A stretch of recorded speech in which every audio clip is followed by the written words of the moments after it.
Salut à toutes et à tous, bienvenue. Aujourd'hui on ne se la refait pas avec un film, mais avec une bande-annonce, celle de Matrix Résurrection, et qui fait revenir la saga 18 ans après sa fin logique, mais ça, c'était avant. Alors pour moi, Matrix, c'est bien simple. C'est tout simplement l'une des meilleures trilogies que le cinéma n'ait jamais fait dans les années 90-2000. Oui, parce que le premier étant sorti en 99, forcément, ça se chevauche.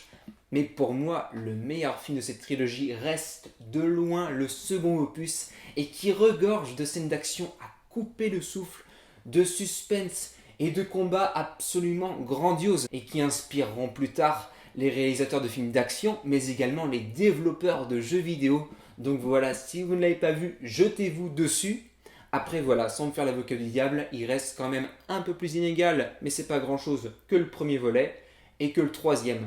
Mais vraiment, allez-y, c'est du régal pour les yeux, du début à la fin. Alors forcément, lorsque j'ai appris il y a quelques années de ça qu'ils allaient faire un Matrix 4, eh bien j'étais excité comme pas possible. Mais en même temps, je me suis dit, comment est-ce qu'ils vont réussir à faire? Après tout, à la fin de Matrix Révolution, attention, zone spoil, pour ceux qui veulent pas savoir, partez. C'est bon? 3, 2, 1. Donc voilà, à la fin de Matrix 3, Neo et Trinity, les personnages principaux, meurent. Donc je me suis dit, comment est-ce qu'ils vont réussir à poursuivre l'histoire avec un tel handicap? Et puis il y a quelques jours de ça est sortie la fameuse bande-annonce dont tout le monde parle sur les réseaux. J'ai pu la voir et non seulement ça m'a rassuré, mais en plus ça m'a permis d'ouvrir mon cerveau et de penser à toutes les hypothèses possibles. Et entrons tout de suite dans le vif du sujet avec cette première théorie.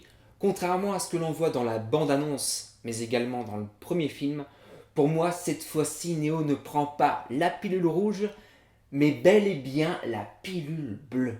Alors bien sûr vous serez beaucoup à vous dire quand est-ce que le ciel m'est tombé sur le coin de la caboche. Mais enfin pour moi dans la bande-annonce, eh bien il y a comme des indices qui me font penser à ça, et à commencer par un qui est très important, celui-ci. Tu veux la vérité, Neo? Et oui, tout comme dans le premier film, il suit une fille qui a un tatouage en forme de lapin, le lapin blanc d'Alice au Pays des Merveilles. Mais si vous regardez bien le personnage, eh bien, il a les cheveux teints en bleu. Et pour moi, ça me fait penser bien tout simplement à cette pilule déjà. En autre chose qui me fait penser à ça, il y a également toutes ces gélules que fait tomber Neo dans un lavabo, mais également cette lumière bleuâtre. Selon moi, dans ce métrage, on va être véritablement dans la matrice, celle que l'on n'a pas vue de la trilogie et qui n'est qu'une illusion. Voilà, une sorte de spectacle mis en avant. Et là, on va vraiment aller dans les coulisses. Voilà, c'est à ça que je pense. Et vraiment rencontrer ceux qui tiennent les ficelles. La seconde théorie que j'ai, c'est que tout ce qui nous semble être le monde réel, en fait, se passera dans la matrice. Il y a des détails qui me font penser à ça, des détails marquants, comme le chat chez le psy, mais c'est surtout le fait que Neo et Trinity reviennent dans cette histoire. Et pour moi, ce que je pense, c'est qu'ils auraient pu être créés, clonés par la matrice. Après, à savoir comment est-ce qu'ils ont réussi à avoir leur ADN, eh bien je ne sais pas. Ça se trouve, ce ne sont que des lignes de code, et ça va nous emmener à notre théorie d'après. Et voilà, qu'ils ont été recréés et puis mis dans un monde artificiel, un peu comme dans le film The Truman Show. Voilà, c'est à ça que je pense. Après, voilà, c'est à voir, mais en tout cas, c'est ma foi très passionnant. Donc voilà, la troisième théorie que j'ai, et dont je vous ai parlé juste avant, eh bien, c'est qu'en fait, les personnages seraient recréés, ce qui expliquerait le titre, hein, Matrix Résurrection, mais serait vraiment du coup des clonages, et pourquoi pas, voilà, des programmes. En fait, ils seraient des personnages complètement artificiels. Et ce qui m'a fait penser à ça, c'est lorsque Neo et Trinity se rencontrent dans ce lieu, voilà les extraits, et qu'ils se touchent. Et là, il y a comme un bruit artificiel. Vraiment, là, du coup, on se demande qu'est-ce qui est réel à ce moment-là. Et c'est là où ça me fait dire, mais ça pue vraiment quelque part. Et où se situe la vérité. Et si c'est ça, je vous explique pas le bordel, parce que ça veut dire que déjà la matrice étant de base quelque chose d'artificiel, et qu'ils sont là dans quelque chose qui est aussi artificiel, mais qui est encore différent, donc ça voudrait dire qu'il y a une sorte de truc à la Inception, un truc à étage. Non mais ça va être prise de tête ce film, c'est pas possible. Enfin pour moi ça s'annonce comme ça. Et enfin la toute dernière théorie que j'ai, elle concerne l'acteur Jonathan Groff et que l'on voit à la toute fin de la bande-annonce. Pour moi, il incarnerait rien d'autre que l'un des cerveaux de la matrice. Mais attention, qui serait créé par la matrice afin de la diriger elle-même.